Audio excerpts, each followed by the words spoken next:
Finally সেই device Honor X9D যে device দুটা নিয়ে অনেক কাহিনী হয়েছে।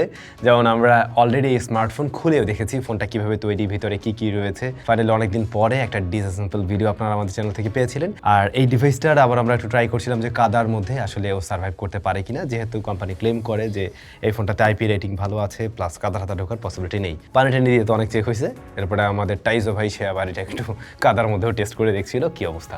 বাট আসল যে ভিডিওটা, যেটা আপনাদের দরকার, যেটার উপরে বেস করে আপনারা ডিসিশন নেবেন আসলে ফোনটা কিনবেন নাকি কিনবেন না, ভ্যালু ফর মানি কিনা, আমাদের ইউজার এক্সপিরিয়েন্স কি, সেই ভিডিওটাই এখন পেতে যাচ্ছেন। ফুল রিভিউ পেতে যাচ্ছেন এই ডিভাইসের। বাংলাদেশ মার্কেটে এই ডিভাইসটা যে দামে এসছে সেই দাম অনুযায়ী সব কিছু ঠিকঠাক আছে কিনা সে বিষয়টা চলুন ফাইন্ড আউট করি। প্রিবুক শুরু হচ্ছে 5 জানুয়ারি থেকে, চলবে 11 জানুয়ারি পর্যন্ত। এবং এই প্রিবুক টাইমে আপনি যদি প্রিবুক করেন তাহলে এর সাথে আপনারা পেয়ে যাচ্ছেন একটা এয়ার ফ্রায়ার, এবং যার দাম 15,000 টাকার মতো। তো যদি আসলেই রিভিউ শেষ করার পরে আপনার মনে হয় আপনি এই ফোনটা কিনবেন, তাহলে প্রিবুক করাটা আপনার জন্য বুদ্ধিমানের মতো একটা কাজ হবে, আর না কিনলে তো নাই। অলরাইট, ফোনটা দেখতে বেশ সুন্দর। সে আপনি এই কালার ভেরিয়েন্ট নেন আর এই কালার ভেরিয়েন্টেই নেন না কেন, এটার রিয়ার প্যানেলটাতে ভিগান লেদার রয়েছে, এইটার রিয়ার প্যানেলটাতে ওই যে গ্লাস্টিক টাইপের ব্যাক রয়েছে আর কি। তো এর রিয়ার প্যানেলে অবশ্যই স্ক্র্যাচ পড়তে পারে, এবং আমরা যে ওই যে টানা হেঁচড়া করছিলাম আর কি, তাতে করে এই ফোনটার রিয়ার প্যানেলে কিন্তু বেশ কিছু স্ক্র্যাচ চলে আসছে। এবং আপনারা যদি ভালো রকমের ঘষা লাগান তাহলে স্ক্র্যাচ পড়ার পসিবিলিটি আছে, যে জিনিসটা এর ক্ষেত্রে বেশ কিছুটা কম। আর এটা একটু প্রিমিয়াম ফিল দেয়। আমার কাছে যদি দুইটা ডিভাইস সাইড বাই সাইড ধরে বলেন যে ভাই কোনটা ধরতে ভালো লাগছে বা দেখতে ভালো লাগতেছে, আমি এটাকে আর কি ভোট দেবো। আমার কাছে এই ভিগান লেদারটাই বরং বেশি ভালো লাগছে। ভিগান লেদার ভ্যারিয়েন্টের বডি ফ্রেমটাতে আবার একটা সোনালী কালার দেওয়া আছে। এই বিষয়টা হয়তো অনেকের কাছে ভালো লাগতে পারে, কারো কাছে নাও লাগতে পারে আর কি।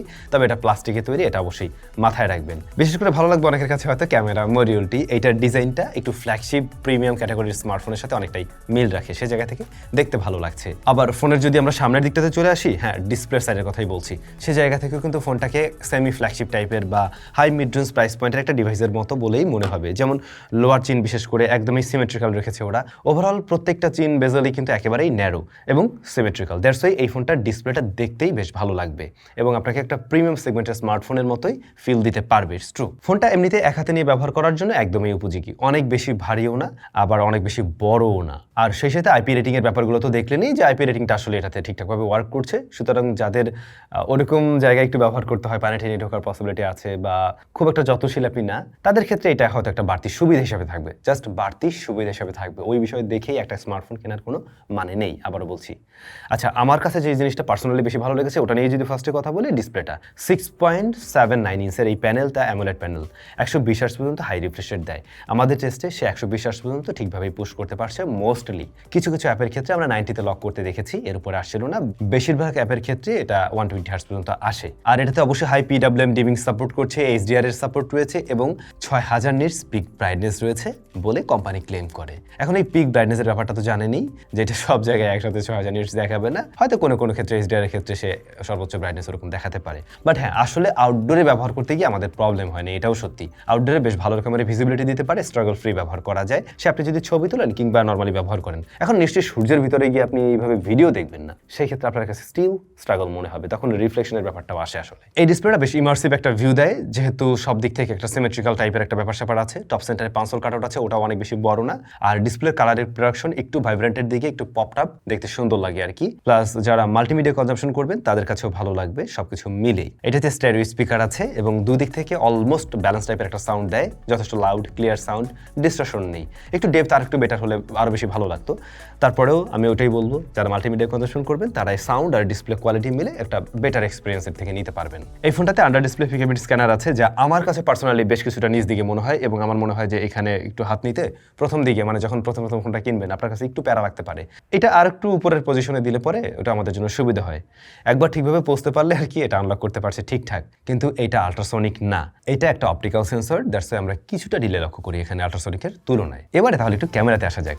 রিয়ার প্যানেলে হেলিপ্যাডের মতো ক্যামেরা মডিউল দেখলেও এখানে মূলত দুইটা শুটার আছে, এবং মেইন শুটারটা 108 মেগাপিক্সেল আর 5 megapixel ultra wide front facing camera 16 মেগাপিক্সেলের। দেখুন, যখন এই স্মার্টফোনের দাম দাঁড়ায় গিয়ে 46,000 12,999 টাকা, তখন কিন্তু ক্যামেরা সেটআপটা ওইভাবে মেক সেন্স করে না কোন অর্থে। আমরা এখানে আলট্রাওয়াইডটা অনেক ছোট দেখছি, দ্বিতীয়ত টেলিফটো নেই।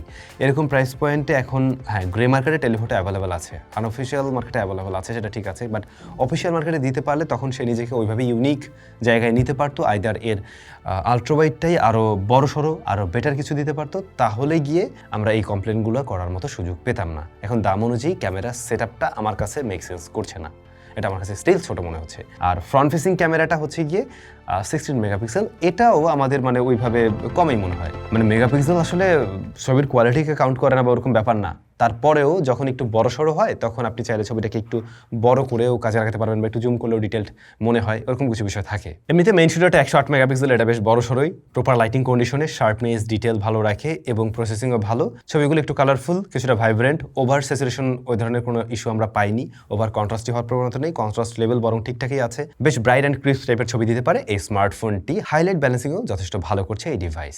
লো লাইটে কন্ট্রাস্টের পরিমাণ কিছুটা অবশ্যই বাড়ে, সে সাথে ছবিগুলো আর একটু পাঞ্চি টাইপের মনে হয়, তখন কিছু কিছু ছবির ক্ষেত্রে একটু ওভার স্যাচুরেটেড লেগেছে আমার কাছে।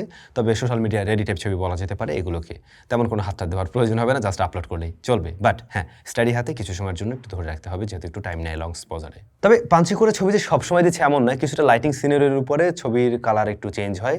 কোনো কোনো ক্ষেত্রে আমাদের কাছে বেশ নিউট্রাল মনে হয়েছে কালার, কিছু কিছু ক্ষেত্রে ভাইব্রেন্ট আসছিল, এটা লাইটিংয়ের কারণে বোধ হয় এরকম একটু ফ্ল্যাকচুয়েট করে। আলট্রাওয়াইড শুটার 5 মেগাপিক্সেল হওয়াতে যখন কোনো বড় স্ক্রিনে দেখবেন বা ছবিগুলোকে একটু জুম করে দেখবেন, তখন বুঝতে পারবেন যে লো রেজলিউশনে তোলা ছিল এই ছবিটি। এইখানে আসলে আরেকটু বড় সড়ো শুটার প্রয়োজন ছিল। আর ডে লাইট কন্ডিশনে বা ভালো আলোতেই মূলত আলট্রাওয়াইড শুটারটা কাজের হয়, লো লাইটে এটা ভালো পারফর্ম করে না। এদিকে পোর্ট্রেট মোডে দুইটা ফোকাল লেন্থ আছে, 1x and 2x। Digitally zoom করে এই ছবিটা দেয়, 2x এর ছবিটা আপনাদের কাছে বরং বেশি ভালো লাগবে, কিন্তু একটু সফট হতে লক্ষ্য করবেন, স্ক্রিনটা একটু হালকা সফট করে দিয়ে প্রেজেন্ট করে, যেটা দেখতে আর কি ভালো লাগে। ওই যে এখানেও সোশ্যাল মিডিয়া রেডি টাইপের একটা ব্যাপার আপনি নোটিস করবেন, বাট একেবারে ন্যাচারাল টোনটা থাকে না আর কি। ব্যাকগ্রাউন্ড ব্লারনেসটা ভালো এবং ব্যাকগ্রাউন্ড ব্লার আর্টিফিশিয়ালও লাগে না, সেই সাথে এজ ডিটেকশনও ভালো আছে। ফ্রন্ট ফেসিং ক্যামেরাটা 16 মেগাপিক্সেল হলেও এটা কিন্তু প্রপার আলোতে ভালো শার্পনেস ডিটেলি ধরে রাখতে পারে। Even dynamic range as a front facing camera ভালো। লো লাইটে যেখানে আলো খুবই কম, সেই জায়গাগুলোতে অনেকটাই স্ট্রাগল করে, যেহেতু সেন্সর সাইজ অনেকটা ছোট। রিয়ারের মেইন ক্যামেরা ভিডিও রেকর্ড করতে পারে সর্বোচ্চ 4K 30 fps। স্ট্যাবিলিটি আমি বলবো এটা অ্যাভারেজ পর্যায়ে পড়ে, আরেকটু বেটার করা যেত এখানে। সেই সাথে কিছুটা জিটারিংও আপনি লক্ষ্য করবেন, যদি হেভি মুভমেন্ট থাকে সেক্ষেত্রে একটু বেশি নোটিসেবল হয়, বাট ভালো আর কি। ওই যখন আপনি মানে লো লাইট থেকে হাইলাইটে নিচ্ছেন, এক্সপোজার ব্যালেন্স করতে খুব একটা টাইমও নেয় না, হিমশিমও খায় না। কিছু কিছু স্মার্টফোন এই জায়গায় অনেক বেশি স্ট্রাগল করে আর কি। আর এই হচ্ছে ফ্রন্ট ফেসিং ক্যামেরার ভিডিও স্যাম্পল। আরে জোস, আমাকে তো বেশ ভালো লাগছে এই জ্যাকেটে, এই ক্যামেরায়। দেখুন ক্যামেরার যে অবস্থা সেটা হচ্ছে কি একটু কন্ট্রাস্ট বেশি মনে হচ্ছে আমার কাছে, এই কি হলো, আর একটু ওভারব্লোন করছে, এই যে হেভি হাইলাইট ব্যালেন্স করতে গিয়ে একটু প্যারা খেয়ে যাচ্ছেন উনি। এর বাইরে মোটামুটি ওকে, বাট দেখুন আমাকে কিন্তু যথেষ্ট ভালো লাগছে, বিশেষ করে এই জ্যাকেটের কারণে, যেটা আপনারা টাইজুতে পেয়ে যাবেন 10% ডিসকাউন্টে। ভিডিও ডেসক্রিপশনে দেওয়া আছে সব কিছু। বাই দ্য ওয়ে, সাউন্ড পাচ্ছিলেন কিন্তু আপনারা এই স্মার্টফোনের থেকে, মাইক্রোফোন থেকে। সাউন্ড কোয়ালিটি কেমন লাগলো কমেন্ট করে জানাবেন। Honor X9D যে দাম রেখেছে তাতে ক্যামেরাতে আমি আরও বেটার কিছু আশা করছিলাম। আমি ক্যামেরা নিয়ে আসলে ওইভাবে সন্তুষ্ট হতে পারিনি, আমার এক্সপেকটেশন আর একটু বেশি ছিল। মেন শুটার ভালো, আলট্রাওয়াইড ডে লাইট কন্ডিশনে মোটামুটি একটা ছবি দেয়, কিন্তু আলট্রাওয়াইড আরও বড় হওয়া উচিত ছিল। সেই সাথে যদি সম্ভব হতো কোনো টেলিফটো থাকলে তো জোস হইতো, মানে তখন তাকে নিজেকে ইউনিক করা সম্ভব হতো। আচ্ছা, ক্যামেরা ছেড়ে এবার একটু পারফরমেন্সের দিকে দেখা যাক। এই স্মার্টফোনটা রান করছে out of the box magic OS 9 based on Android 15, আর এসওসি হিসেবে রয়েছে স্ন্যাপড্রাগন 6 Gen 4, এবং বাংলাদেশ মার্কেটে 12/256GB ভ্যারিয়েন্টে লঞ্চ করা হয়। 6 Gen 4 এই এসএসডিটা আপনারা জানেন মিড রেঞ্জ প্রাইস পয়েন্টের একটা চিপ, এবং আমরা যদি কিনা 46-47 হাজার টাকা দিয়ে কিনতে চাই সেই ক্ষেত্রে গ্রে মার্কেট খুঁজলে তো অভাব নাই, ভালো ভালো আরও প্রসেসর, কিন্তু অফিসিয়াল মার্কেটের সাথে বিবেচনা করতে গেলে আপনি মোটামুটি একটা অ্যাভারেজ জায়গায় রাখতে পারেন। এই জায়গাটাও আপনি অনেক আহামরি বা টপ লেভেলের কিছু দেখবেন না। 6 Gen 4 প্রসেসরটার একটা সংক্ষিপ্ত বিবরণ যদি দেই, ডে টু ডে লাইফের পারফরমেন্স সে খুব ভালোভাবে সামলাতে পারে, খুব বেশি গরম হয় না, ব্যাটারি বার্ন কম করে। এই ফোন তাদের বেশি ভালো লাগবে যারা রেগুলার কাজবাজি করবেন। আপনাকে ওই লেভেলের গেমিং করতে হয় না, বা আপনি ডেডিকেটেডলি গেমিংয়ের জন্য ফোনটা কিনছেন না, কিন্তু আপনার রেগুলার কাজবাজ ভালো হওয়া চাই, ব্যাটারি বার্ন একটু কম করুক, ফোনটা ডে টু ডে লাইফের ব্যবহারে অনেক বেশি হিট জেনারেট না করুক, সেক্ষেত্রে এই প্রসেসর খুব ভালোভাবে হ্যান্ডেল করতে পারে। আবার যেহেতু এখানে র্যামটাই বেশি আছে, যে কারণে আমরা মাল্টিটাস্কিংয়েও বেটার রেজাল্ট দেখি এবং অ্যাট এ টাইম অনেকগুলো অ্যাপ্লিকেশন নিয়ে কাজ করা যায়, কারণ র্যাম ম্যানেজমেন্ট মোটামুটি ভালো, ওদের ইউআই যথেষ্ট ভালো, কিন্তু তার পাশাপাশি আপডেটের ব্যাপারগুলো কিন্তু ওরা ওইভাবে দেয়। ইভেন এই রিসেন্টলি আর একটা আপডেট এসছে দেখলাম, সেই আপডেটের পরে বেশ কিছু টুকটাক ইস্যু সেগুলো ফিক্স হয়ে গেছে। শুরু দিকটাতে কিছু কিছু জায়গায় আমরা টুকটাক ল্যাগ পেয়েছিলাম ক্যামেরা অ্যাপের ক্ষেত্রে বা ভারী অ্যাপ্লিকেশনগুলো ব্যবহার করতে গেলে অনেক সময় মানে যখন অ্যাপটা থেকে আরেকটা সুইচ করছি তখন মনে হচ্ছিল একটু আটকে ধরছে এরকম। সেই বিষয়গুলো মোটামুটি ফিক্স করে ফেলছে রিসেন্ট আপডেটে। তো ওরা আপডেটের ব্যাপারগুলো ওইভাবে রাখে অনারের ইউআই প্লাস অপটিমাইজেশন ভালো হওয়াতে র্যাম ম্যানেজমেন্টও ভালো রয়েছে। সো যারা অ্যাট টাইম অনেকগুলো অ্যাপ্লিকেশন নিয়ে কাজ করবেন ইজিলি করতে পারবেন। আমরা এখানে ভিডিও এডিটিং সফটওয়্যার ক্যাপকাটও রান করে দেখেছি, স্মার্টফোনটি ঠিকভাবে হ্যান্ডেল করতে পারছে। এখন একেবারে টপ এন্ড ফ্ল্যাগশিপ লেভেলের স্মার্টফোনের সাথে তো কম্পেয়ার করে লাভ নেই, বাট এটা যে প্রাইস পয়েন্টের অফিসিয়াল ডিভাইস সেই জায়গা থেকে মনে হলো রেগুলার ইউসেজে সে পারফরমেন্স ভালো ডেলিভার করে। বাট হ্যাঁ, যদি গেমিং এর প্রসঙ্গে আসেন, গেমিংয়ে এটা খুব একটা হামরি রেজাল্ট দেবে না। আমরা পাবজি, ফ্রি ফায়ারের মতো গেম টেম যদি প্লে করতে চাই সময় কাটানোর মতো ঠিক আছে, গেনশন ইম্প্যাক্টও চলে, কিন্তু একদম হাইয়েস্ট সেটিংসে আমরা প্লে করে দেখছিলাম স্মার্টফোনটির উপরে ভালো রকমের প্রেশার দেয় এবং ফ্রেম রেট স্টেবলভাবে ধরে রাখতে পারেনি। 53-54 এর মাঝে মানে অ্যাভারেজ আপনি এরকম রাখতে পারবেন, তবে খুব হামরি লেভেলের হিট জেনারেট করে নাই যে একদম হিট জেনারেট করে পারফরমেন্স ড্রপ করছে এমন না, এমনিতেই এর উপরে পুশ করতে পারছিল না আসলে। সো শখের গেমার হয়ে থাকলে মাঝে মধ্যে একটু খেলবেন, দেন ওকে। আর এই ফোনটার ইউআই এর মাঝে বেশ কিছু ব্লোটওয়্যার আছে যেগুলো আপনাদের প্রয়োজন না হলে আনইনস্টল করে নেবেন আর কি, সেক্ষেত্রে আরও একটু বেটার আউটপুট পাবেন নিশ্চয়ই। তো পারফরমেন্স সেকশনটা নিশ্চয়ই বুঝতে পারছেন, একেবারে গেমিং এর জন্য ডেডিকেটেডলি না কেনাটা উচিত হবে, বরং যদি ব্যালেন্স পারফরমেন্স দরকার হয় ডে টু ডে লাইফে ঠিকঠাক আছে দেন ওকে। বাকি থাকলো কি ব্যাটারি, যে জায়গাটা আসলে বিশাল বড়, মানে এত বড় ব্যাটারি দিয়ে বোধ হয় বাংলাদেশে কোনো স্মার্টফোন এই মুহূর্তে নেই অফিসিয়ালি আর কি। 8300 mAh এর ব্যাটারি রয়েছে এই স্মার্টফোনটির মাঝে, বাট স্মার্টফোনের সাইজ দেখুন কত পাতলা, সিলিকন কার্বনের ব্যাটারি হওয়াতে বিশাল বড় এই ব্যাটারি দেওয়া সম্ভব হয়েছে এবং 66 ওয়াটের চার্জিং সিস্টেম বক্সে পেয়ে যাবেন। ভাই ব্যাটারির জায়গাটা দুর্দান্ত করছে এবং এটার ব্যাটারির ব্যাকআপটাও যথেষ্ট ভালো। ব্যাটারি ব্যাকআপ ভালো হওয়ারই কথা, এত বড় একটা ব্যাটারি রয়েছে। আপনারা যারা মানে একদমই নর্মাল বা রেগুলার ইউজার অলমোস্ট 10 আওয়ার্সের মতো এসওটি পেয়ে যাবেন এর থেকে, যেটা যথেষ্টই ভালো। এবং হেভি ইউজার হয়ে থাকলেও 8 ঘন্টার কাছাকাছি একটা এসওটি পাবেন, যেটা গুড এনাফ মনে করি আমি। এবং আসলেই এরকম ছোট একটা ডিভাইসের মাঝে 8300 mAh এর ব্যাটারি, এটা দারুণ একটা ব্যাপার। তো যদি আপনি এমন কোনো ইউজার হয়ে থাকেন যার আসলে ব্যাটারি ব্যাকআপটা একটু লং টাইম থাকলে সুবিধা হয়, দিনে আসলে এভাবে চার্জ করার মতো সুযোগ হয় না, অনেক অনেক ক্ষেত্রে 2 দিনও দরকার হয়, তারা ভাই এটাকে চয়েস লিস্টে রাখতে পারেন, ভালো ব্যাটারি ব্যাকআপ পাবেন।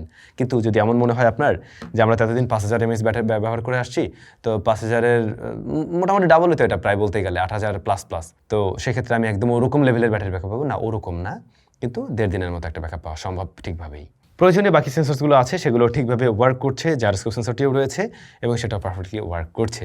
আর নেটওয়ার্ক রিসেপশনে কোনো ধরনের প্রবলেম পাওয়া যায়নি এই ডিভাইসটাতে, সে জায়গাগুলো একদমই ঠিকঠাক আছে। আপনাদের কাছে এই ফোনের কোন বিষয়টা বেশি ভালো লেগেছে কমেন্ট করে জানাবেন। যদি আমি আমার পার্সোনাল জায়গা থেকে বলি কোন কোন বিষয় আমার ভালো লেগেছে, কোনগুলো ভালো লাগেনি। ফার্স্ট অফ অল ফোনটার ডিজাইন ভালো লেগেছে, সেটা 2টা কালার ভ্যারিয়েন্টের ক্ষেত্রেই, বাট বেশি প্রিমিয়াম লাগছে আমার কাছে এইটা। দ্বিতীয়ত এই স্মার্টফোনের ডিসপ্লেটা আমার সত্যিই বেশ ভালো লাগছে অ্যাজ এ অফিসিয়াল ডিভাইস।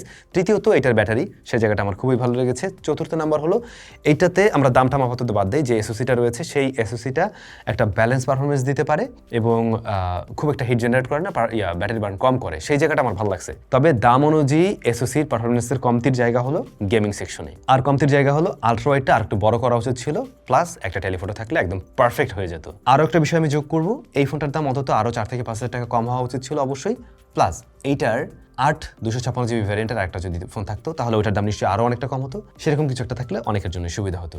আপনাদের কি মতামত কমেন্ট করে জানাবেন। সবাই ভালো থাকুন, দেখা হচ্ছে স্যামসাংয়ের নতুন ভিডিওতে।